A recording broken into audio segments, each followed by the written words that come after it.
নমস্কার, সিম্পল রেসিপিতে সবাই স্বাগত। আজ বানাবো দুধ পনির। তো আসুন শুরু করা যাক। দুধ পনির বানানোর জন্য 400 গ্রাম পনির নিয়েছি, চৌকো টুকরো করে কেটে নিলাম। একটা পাত্রে জল ফুটতে দিয়েছি, এখানে 1 টিস্পুন লবণ দিয়ে পনিরগুলোকে আমি দিয়ে দেব। দিয়ে গ্যাস অফ করে ঢাকা দিয়ে 10 মিনিট রেখে দেব।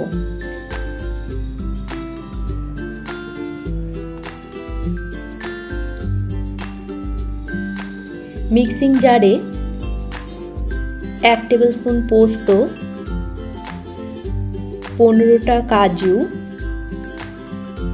1 টেবিলস্পুন চার মগজ প্রথমে শুকনো গুঁড়ো করে নেব। হয়ে গেছে শুকনো গুঁড়ো করা।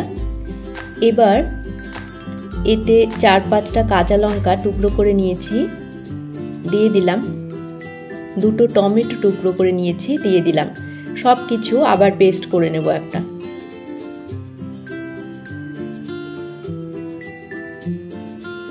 হয়ে গেছে পেস্টটা তৈরি। কড়াইতে 2 টেবিলস্পুন কসুরি মেথি দিয়েছি, এটাকে ড্রাই রোস্ট করে নেব লো ফ্লেমে। হয়ে গেলে নামিয়ে নেব।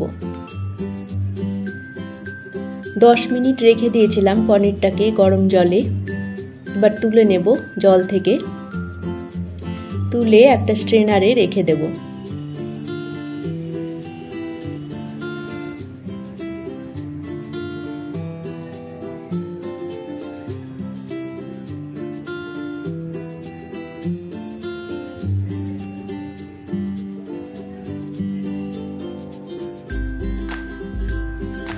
কড়াইতে সাদা তেল দিলাম।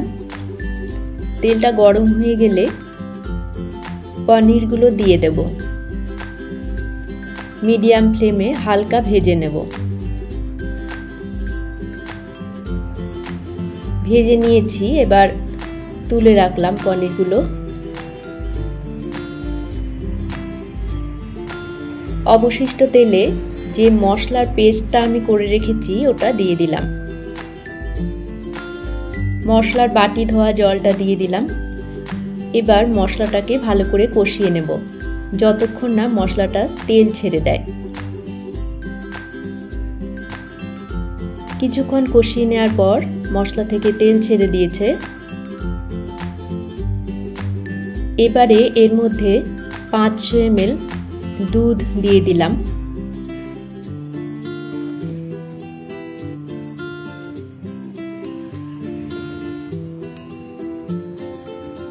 মিশিয়ে নেব ভালো করে। স্বাদ মতো লবণ আর 1 টেবিলস্পুন চিনি দিলাম।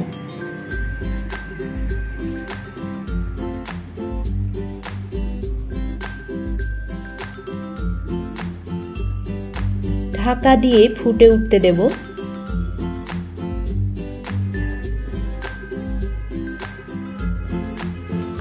ফুটে উঠলে ভেজে রাখা পনিরগুলোকে দিয়ে দেব।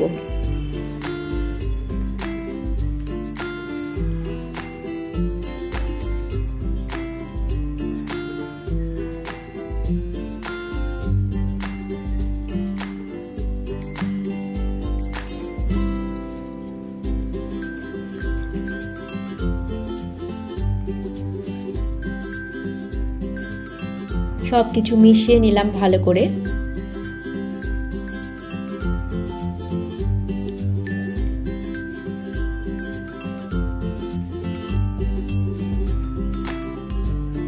ঢাকা দিয়ে লো ফ্লেমে মিনিট 5 হতে দেব। আমাদের দুধ পনির প্রায় হয়ে এসেছে। 1 টিস্পুন গরম মশলা গুঁড়ো দেব। আর যে কসুরি মেথিটা আমি ড্রাই রোস্ট করে রেখেছিলাম ওটা দিয়ে দিলাম। হাতের তালুতে ঘষে নিয়ে গুঁড়ো করে দিয়ে দিলাম। সব কিছু ভালো করে মিশিয়ে নিলাম।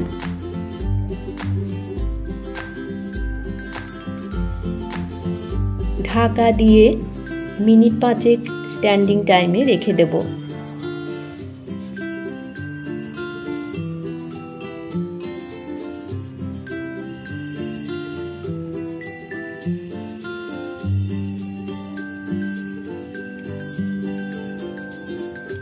এই দুধ পনির রুটি, পরোটা, ভাত সবের সাথেই সার্ভ করা যায়। রেসিপি ভালো লাগলে আপনারাও বাড়িতে বানিয়ে দেখতে পারেন। আশা করি আপনাদেরও ভালো লাগবে। সবাইকে ভালো থাকার শুভেচ্ছা জানিয়ে আজকের মতো শেষ করছি। দেখা হচ্ছে পরবর্তী পর্বে। ধন্যবাদ।